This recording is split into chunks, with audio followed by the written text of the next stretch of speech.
Hello friends, welcome to easy notes for you online study channel. आप सबके अपने YouTube channel पे आप सभी का बहुत बहुत स्वागत है। फ्रेंड, जैसा कि आप जानते हैं, आपके लिए लेकर आते हैं हम एनालिसिस। जो भी क्वेश्चन पेपर होता है फर्स्ट शिफ्ट का, यहाँ पर हम आपके सामने लेकर आए हैं आज का यानी 22 सितंबर का क्वेश्चन पेपर। यानी किस तरीके के क्वेश्चन पूछे गए आपसे एग्जाम में, कैसे तैयारी करनी है आगे के लिए, वहां से भी मैं आपके लिए क्वेश्चन लाई हूँ। ये एनालिसिस नहीं है, ये एक आप समझ सकते हैं आपकी क्लास का भी कॉन्सेप्ट है, क्योंकि यहाँ पर हम आपको प्रैक्टिस कराने के लिए भी कुछ क्वेश्चन डालेंगे इस पीडीएफ में। इस पीडीएफ को आप लोग फ्री में ले सकते हो। हम अभी शेयर कर देंगे इसकी लिंक भी आप सभी को, तो सब लोग ये वेबसाइट से डाउनलोड कर लें ये वाली शीट। ठीक है, मैं टेलीग्राम पर भी शेयर कर दूंगी, लेकिन याद रखिए ये सिर्फ एनालिसिस नहीं है, जिनका आने वाला एग्जाम है उनके लिए भी बहुत फायदेमंद होने वाली है। चलिए जानते हैं कि आज कैसा रहा पेपर। तो गाइस, आज मॉडरेट लेवल का क्वेश्चन पेपर था। जैसा कि आप जानते हो कि अब एनटी ऐसा नहीं है कि इजी पेपर देता है, यस मॉडरेट रहता है। बाकी जो लेवल था जो एग्जामिनेशन का सेम था जैसे कल था। ठीक है, जो क्वेश्चन पूछे गए 4 से 5, 3 से 4, यहाँ पर इस तरीके के क्वेश्चंस आए हैं। क्वेश्चन को आप सॉल्व कर सकते हो, क्वेश्चन पेपर को आप सॉल्व कर सकते हो। इस तरीके के क्वेश्चन थे, अगर आपकी थोड़ी भी प्रैक्टिस है तो आप आराम से कर सकते हो। इस तरीके का क्वेश्चन बार बार देखने को मिल रहा है। अगर आप लोगों को स्क्रीन पे प्रॉपर दिख रहा है, मैं एक बार थोड़ा सा और जूम करके दिखा दूं आप लोगों को। इस तरीके का क्वेश्चन आ रहा है एग्जाम में, जहां पर आपसे जो जैसे आदि शंकर है किससे जुड़े हुए हैं, भरत मुनि है, पाणिनि है, रामानुज है, ये किनसे जुड़े हुए हैं। ठीक है, कम्युनिकेशन वेरिएबल क्या जुड़ा हुआ है इनसे। ठीक है, या फिर सुश्रुत किससे जुड़े हुए हैं, रिलेटेड किससे हैं। इस तरीके का क्वेश्चन आज के क्वेश्चन पेपर में भी देखने को मिला और कल के क्वेश्चन पेपर में यानी 21 तारीख वाले क्वेश्चन पेपर में भी देखने को मिला। तो इस तरीके से यहाँ पर जो विद्वान है, जो फिलोसोफर हैं, वो आपको तैयार करने। तो यहाँ सिर्फ क्वेश्चन नहीं, हम आंसर भी आपको दिखाते चल रहे हैं। आदि शंकर अगर आपसे पूछा जाए तो अंतर्वैयक्तिक संप्रेषण, भरत मुनि पूछा जाए तो रस की अवधारणा, पाणिनि व्याकरण करता है, रामानुज देशी भाषा का प्रयोग। कभी कभी बुक्स भी पूछी जाती हैं, राइटर लिखे होते हैं और आपसे पूछा जाता है कि बताइए अष्टाध्यायी जो है वो किसकी रचना है। तो अगर आपको पता है कि वो पाणिनि की रचना है तो ही आप उसको करेक्ट कर पाएंगे। यानी बुक और ऑथर भी आपसे पूछे जाते हैं। स्वयं और मूक से कंटिन्यू क्वेश्चन आ रहा है, स्वयं और मूक से कंटिन्यू क्वेश्चन आ रहा है एग्जैक्ट, क्योंकि जब कोई एग्जाम देके आते हैं तो क्योंकि 3 घंटे में पेपर 1 पेपर 2 दोनों ही सॉल्व करने हैं, तो वो मेन कीवर्ड याद रखता है कि स्वयं से मैम आया, मूक से आया, लेकिन एग्जैक्ट क्वेश्चन कैसा आया ये बहुत ही डिफिकल्ट होता है जानना जब आपका क्वेश्चन इस तरीके का आता हो, जहां पे coding, statement, assertion, reason, statement wise question, तो बच्चा कंफ्यूज हो जाता है कि ऐसे क्वेश्चन को क्या एक्सप्लेन करे। ठीक है, तो उनके आधार पर मैं आप लोगों को बता रही हूं कि इस तरीके से आपके क्वेश्चंस आएंगे आने वाले एग्जाम में भी। अगर आपने नहीं पढ़ा है इस तरीके के क्वेश्चन को, पढ़ लीजिए। स्वयं, परक, स्वयं प्रभा, दीक्षा, मूक, यहां पर पूछा गया ई लर्निंग प्लेटफॉर्म कौन से हैं। या तो इस तरीके से पूछा जाएगा, ध्यान रखिए कौन कौन से क्वेश्चन बन सकते हैं। पहली बात इस तरीके से क्वेश्चन, दूसरी बात स्वयं का फुल फॉर्म, स्वयं का फुल फॉर्म आप लोग कमेंट में बताते भी चलिए जो मैं आपसे पूछ रही हूँ। ठीक है, मैंने आपसे कहा एनालिसिस सिर्फ ये होता है कि जो चीज बीत गई या जो चीज अभी हुई है आपने उसके बारे में जानकारी ली, लेकिन नहीं, हम सिर्फ उस पर बात नहीं करेंगे, हम आने वाले एग्जाम का भी यहाँ पर आपको बेनिफिट देंगे अगर आप ये क्लास देखोगे, आप ये एनालिसिस देखोगे। ठीक है, अब परख का फुल फॉर्म पूछा जाता है। स्वयं प्रभा में कितने चैनल हैं ये पूछा जाता है। चैनल के साथ में ही आपसे पूछा जाता है कि किस सैटेलाइट के द्वारा ये जो है ऑपरेट किया जाता है। दीक्षा के बारे में फुल फॉर्म पूछा जाता है। मूक के बारे में भी स्टेटमेंट वाले क्वेश्चन आते हैं और ये पूछा जा सकता है कि मूक के कौन कौन से प्लेटफॉर्म है या मूक में कौन कौन से प्रोग्राम आते हैं। कोर्सेरा क्या चीज है, आप समझ रहे हैं कहने की क्या चीज करियो। मैं आपको क्वेश्चन दिखा रही हूँ मेमोरी बेस्ड, लेकिन इनसे किस तरीके के क्वेश्चन आने वाले एग्जाम में आप लोगों को देखने को मिलने वाले हैं वो भी मैं आपको बता रही हूँ। तो आपने इन सब के बारे में पढ़ना है। ठीक है, आपको इन सब के बारे में पढ़ना है। स्वयं, स्वयं प्रभा, मूक, दीक्षा, अधिगम, मंच है। ऑप्शन नंबर बी इसका सही आंसर है। ई अधिगम यानी जो आपका ई लर्निंग है, इलेक्ट्रॉनिक माध्यम से जुड़े हुआ लर्निंग होता है, जिसका जिसका मतलब क्या होता है कि आप इंटरनेट से जुड़कर कोई चीज को सीखो। ठीक है, या फिर इस तरीके का क्वेश्चन आपको देखने को मिल सकता है जहां मूक का फुल फॉर्म पूछा गया और स्वयं का फुल फॉर्म पूछा गया। आपसे स्टेटमेंट वाले क्वेश्चन कैसे आते हैं? अब कई बच्चे ऐसे हैं जिन्होंने पहले एग्जाम नहीं दिया, तो उनको कैसे पता लगेगा कि स्टेटमेंट वाले क्वेश्चन कैसे होते हैं, मूक में क्या स्टेटमेंट आ जाएगा, स्वयं में क्या आ जाएगा। तो गाइस यहाँ पर देखिए, या तो मूक का फुल फॉर्म या स्वयं का फुल फॉर्म या स्वयं के जो चतुर्थांक हैं या क्वाड्रेंट्स हैं वो आपसे पूछे जा सकते हैं। तो ऐसे क्वेश्चन को जो मैं लिख रही हूँ इसको भी थोड़ा सा डीपली जानने के लिए जरूरी है इस तरीके की एक्सप्लेनेशन को पढ़ना। इसको पढ़ना जरूरी है, जहां पर आपका ऑप्शन नंबर सी सही है, यानी कथन एक सही है। यानी मूक क्या चीज है, मूक के बारे में इन्होंने जो बोला था मैसिव ओपन ऑनलाइन कोर्स, बिल्कुल सही था। कथन एक सत्य है लेकिन कथन दो सत्य है, क्योंकि स्वयं का फुल फॉर्म क्या होता है, study web of active learning for young academic minds. ठीक है, उसके अलावा अगर हम बात करें मूक और स्वयं होता क्या है, यंग एस्पायरिंग माइंड होगा, यहाँ पे इसको गलत लिखा है, यंग एस्पायरिंग माइंड्स। ठीक है, तो दोनों को ध्यान रखिए। स्वयं डिजिटल डिवाइड को खत्म करना चाहता है, भारत सरकार की पहल है, किसके द्वारा इनिशिएटिव लिया गया, ये भी आपसे पूछा जाता है। कल का एक क्वेश्चन इस तरीके का सेम टू सेम आपके से पूछा गया था, जहां पर आपसे पूछा गया था कि संप्रेषण प्रणाली में श्रोता के द्वारा ध्वनि बाधा में सबसे कम सहयोगी कौन सा है। सेलेक्टिव अटेंशन का कम्युनिकेशन में क्वेश्चन आया था, सेम क्वेश्चन आज कल आया था इस तरीके का क्वेश्चन आपका। ठीक है, तो देखते चलिए किस तरीके के क्वेश्चन एग्जाम में आ रहे हैं, उसके अलावा किस तरीके से हमें तैयारी करनी है। अब यहाँ पर टाइप ऑफ कम्युनिकेशन और वो कहाँ पे यूज होंगे, प्रकार यानी फंक्शन सब। मास कम्युनिकेशन कहाँ पे यूज होगा, intrapersonal, group communication, interpersonal.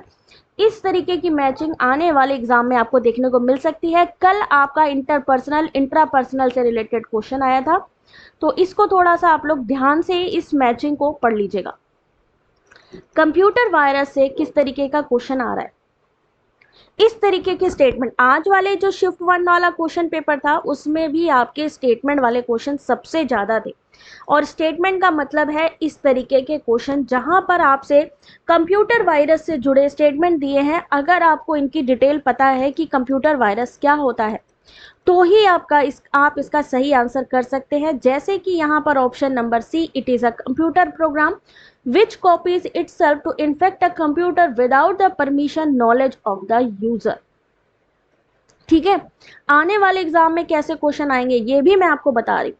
Square of opposition, square of opposition से क्वेश्चन इस तरीके के भी आ रहे हैं, प्रीपोजिशन वाले क्वेश्चन भी आ रहे हैं। अगर इस तरीके का क्वेश्चन आता है तो मैंने आपको बताया था कि कैसे सॉल्व करना है। अगर आपको नहीं आता है तो कमेंट करिएगा, देन मैं आपको ये क्वेश्चन फिर से आपको बता दूंगी कि कैसे सॉल्व होगा। सभी जहां पे आ जाए, ऑल लगा हो वो क्या होता है, यूनिवर्सल। सम लगा हो तो पर्टिकुलर में आ जाएगा। Therefore some papers are egoistic. आपको मूड और फिगर निकालना मैंने सिखाया था। अगर आपको ये इस तरीके का क्वेश्चन आता है, चुटकियों में कर लोगे आप लोग।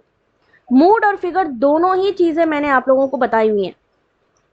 या फिर इस तरीके का अगर क्वेश्चन आए, स्क्वायर ऑफ ऑपोजिशन की क्लास एक बार रिपीट करके देख सकते हो, ऑलरेडी हमारे चैनल पर अवेलेबल है। अगर ए सत्य है तो क्या होगा, अगर ई सत्य होगा तो क्या होगा, आई असत्य है या ओ असत्य है तो उससे मैचिंग मिलानी है। इस तरीके के यहाँ पे मैचिंग वाले क्वेश्चन आने वाले एग्जाम में भी आ सकते हैं, तो आप लोग इस मैचिंग को थोड़ा ध्यान से पढ़ लो। ठीक है, इस तरीके के क्वेश्चन आ रहे हैं, बच्चे नहीं बता पा रहे हैं कि एग्जैक्ट कैसा पेपर आया। कोई भी एनालिसिस में पूरे के पूरे 50 क्वेश्चंस नहीं बता पाता कि कैसे क्वेश्चन आए, कैसा पेपर हुआ। ठीक है, अब आगे देखते हैं। यहां पर आपके इंडियन लॉजिक से इस तरीके से क्वेश्चन आ सकते हैं कि आश्रय सिद्धि का एग्जाम्पल दिया हो और आपसे पूछा जाए कि बताइए ये एग्जाम्पल कौन से जो है आपके उसमें आएगा। ठीक है, या व्याप्त सिद्धि किसे कहा जाएगा। तो अगर इस तरीके की मैचिंग या आपके सामने एक मल्टीपल चॉइस क्वेश्चन आता है, तो अगर आपको ये पता है कि आश्रय सिद्धि कहाँ होगा, जहां आकाश कमल सुगंधित है क्योंकि वह कमल वर्ग का सदस्य है। स्वरूप सिद्धि ध्वनि शाश्वत है क्योंकि वो दृश्यमान है। व्याप सिद्धि सभी वास्तविक क्षणिक ध्वनि वास्तविक ध्वनि क्षणिक है।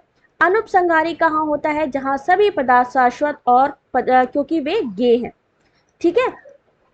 ग्रीन हाउस गैसेस से रिलेटेड क्वेश्चन, जिसमें कहा गया था कि उत्सर्जन को क्योटो प्रोटोकॉल के प्रथम प्रतिबद्धता काल के दायरे में लाया जाना।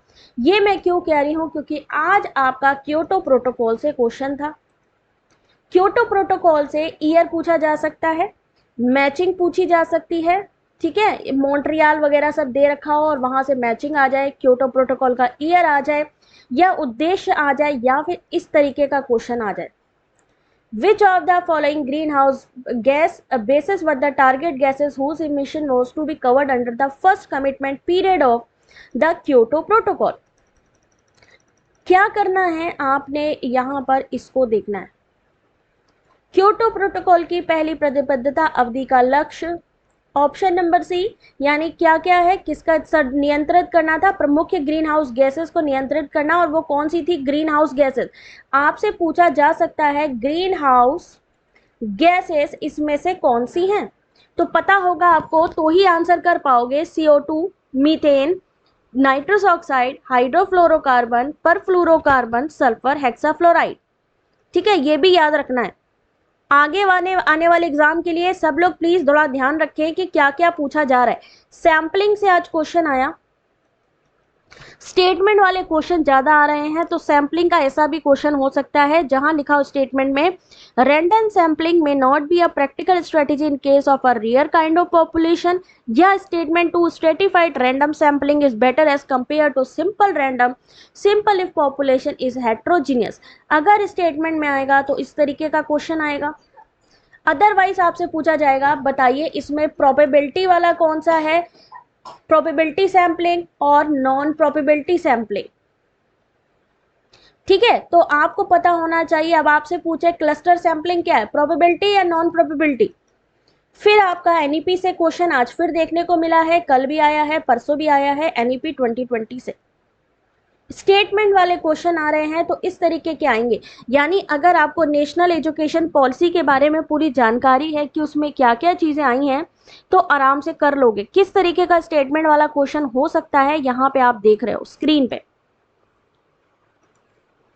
ठीक है, इसके बारे में, या फिर आपसे पूछा जा सकता है यहां पर उसके उन्होंने बताए थे 5+3+3+4 का जो ढांचा है, किससे रिप्लेस किया गया, किससे रिप्लेस किया गया, कितनी एनईपी आई हैं, 3 आई हैं, एक मॉडिफाई हुई है।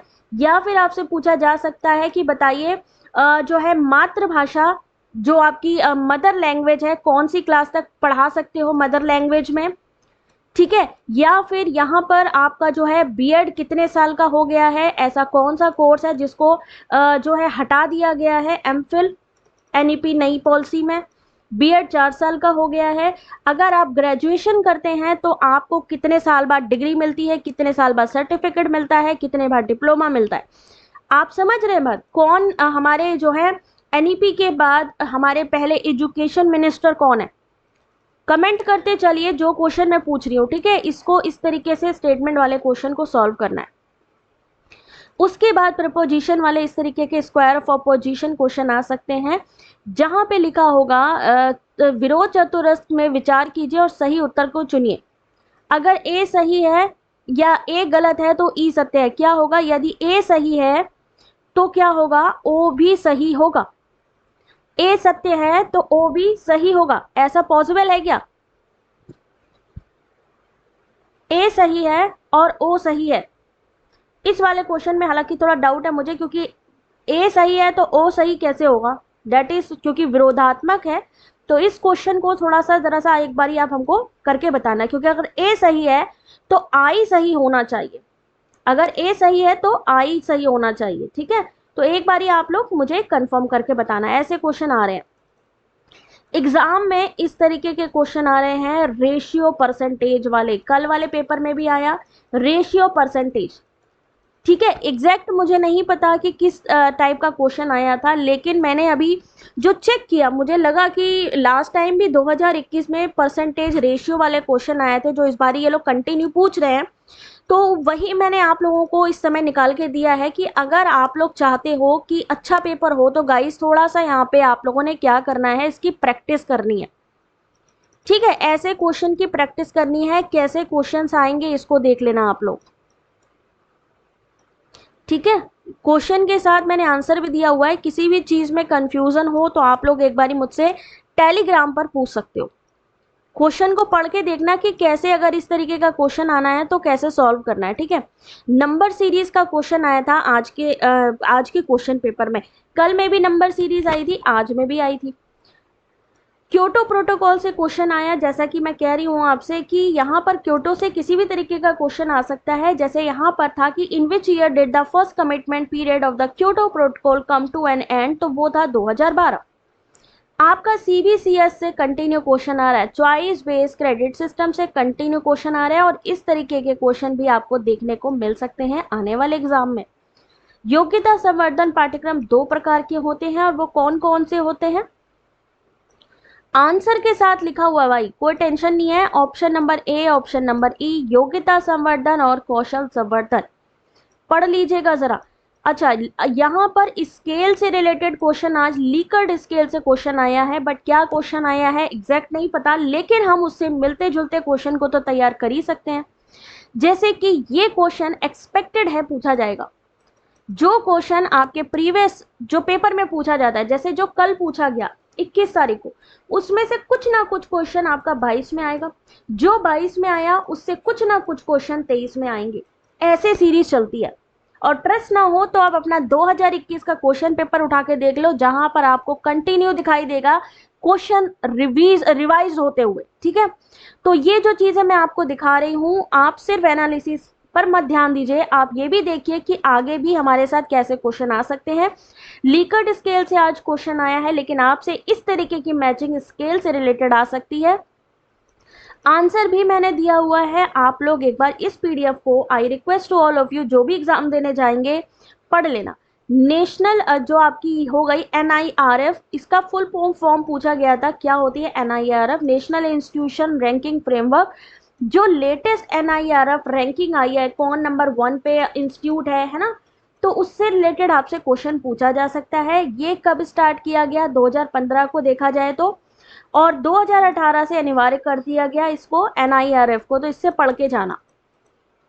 क्वालिटेटिव रिसर्च से क्वेश्चन आ सकता है, तो ये वाला क्वेश्चन इंपॉर्टेंट है, सो मैंने इसको इस पीडीएफ में डाल दिया है, आप लोगों ने पढ़ना है इसको। ठीक है, अच्छा, मैथ का एक क्वेश्चन यहाँ पे इससे मिलता जुलता क्वेश्चन आई थिंक यहाँ पर आपको देखने को मिलेगा।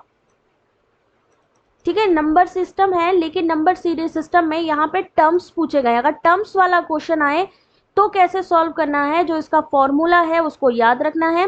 फॉर्मूले में क्या लगाना है, सबसे पहले 168, जो पहली इस तरीके का क्वेश्चन बार बार आ रहा है, ये देखिए इस फॉर्मूले में इसको रखना है, यहां से स्टार्ट होता है आपका क्वेश्चन, यहाँ पे यानी सबसे लास्ट टर्म को लिख दिया 266 सबसे पहले, इक्वल टू जो पहला टर्म है प्लस n-1, और 7 क्यों, क्योंकि 7 का डिफरेंस है, 168 और 175 के बीच 7 का डिफरेंस है। तो इस तरीके से टर्म्स वाले क्वेश्चन आएंगे। यहां पर मैंने आप लोगों को प्रैक्टिस के लिए ये क्वेश्चन दिया है।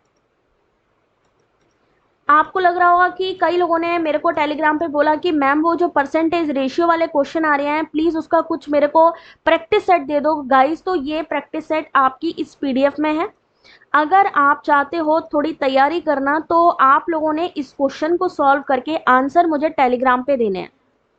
ठीक है, अभी मैं पूरा आपको शेयर कर दूंगी, बाकी यहाँ पे आपके linear model of research process का यहाँ पे स्टेप यहाँ पर पूछे गए, वो भी आप लोग जरा पढ़ लेना। जल्दी जल्दी मैं आप लोगों को दिखा देती हूँ, बिल्कुल टाइम नहीं वेस्ट करूंगी।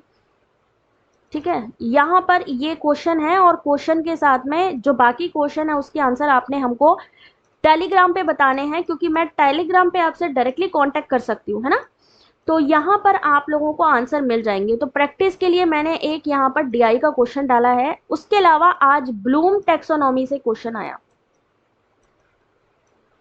ब्लूम से कैसा क्वेश्चन आया I don't know, but yes ये बोला गया ब्लूम टैक्सोनॉमी। तो ब्लूम टैक्सोनॉमी से जो पहले जिस तरीके का पैटर्न देखने को मिला है वो ऐसे मिला है कि ब्लूम टैक्सोनॉमी की कॉग्निटिव डोमेन क्या है, या उसमें कितने डोमेन्स होते हैं, या हाईएस्ट अगर हम बात करें कि कॉग्निटिव डोमेन में हाईएस्ट श्रेणी या कैटेगरी में कौन है, तो इस तरीके का क्वेश्चन आपके सामने फिर से आ सकता है। पढ़ लीजिएगा जरा। आज लेटर सीरीज भी देखने को मिली है, तो लेटर सीरीज को देखिए किस तरीके से सॉल्व किया गया है, ठीक है। और मुझे बताइएगा जहां पर भी कोई कंफ्यूजन हो। हमारा काम है आगे के लिए भी भाई तैयार कर देंगे। जी पियाजे की स्टेजेस पूछी जा सकती हैं आपके आने वाले एग्जाम में, तो यहाँ पर पूरी की पूरी मैं मैचिंग आप लोगों को दे रही हूँ, आप लोग इसको बेटा एक बार पढ़ लेना सब लोग, ठीक है। उसके अलावा जैसा कि मैंने कहा ब्लूम टैक्सोनॉमी में इस तरीके का भी क्वेश्चन आ सकता है। ब्लूम टैक्सोनॉमी में जहां पर आपसे highest taxonomic category in the cognitive affective and psychomotor domains of learning पूछा गया था, तो यहां पर सही answer option number B. Highest किसकी, हाईएस्ट की बात करें तो क्या हो जाएगा, option number B evaluation, option number D characterisation, option number E naturalisation, ठीक है। इस तरीके की ब्लूम थ्योरी आ सकती है। उसके अलावा Kyoto protocol, Montreal, Paris agreement, international solar alliance की मैचिंग आ सकती है। किससे कौन सी चीज जुड़ी हुई है या उनका ईयर क्या है, अभी हो सकता है नेक्स्ट एग्जाम में आपको ईयर पूछ लिया जाए, तो इसका ध्यान रखना है। उसके अलावा सीबीसीएस यानी कि आपका क्रेडिट प्रणाली से इस तरीके का क्वेश्चन स्टेटमेंट वाला आ सकता है,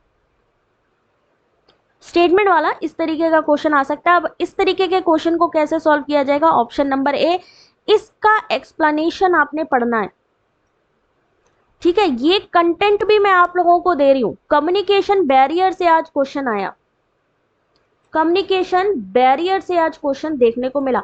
अब किस तरीके का क्वेश्चन था, साइकोलॉजिकल था, ऑर्गेनाइजेशनल था, पर्सनल था, सेमेंटिक था, तो मुझे नहीं पता, बट यस मैंने पूरे एग्जाम्पल दे दिया आपको कि अगर इस तरीके का क्वेश्चन आएगा तो कैसे सॉल्व करेंगे, विद यहां पर एक्सप्लेनेशन या आंसर।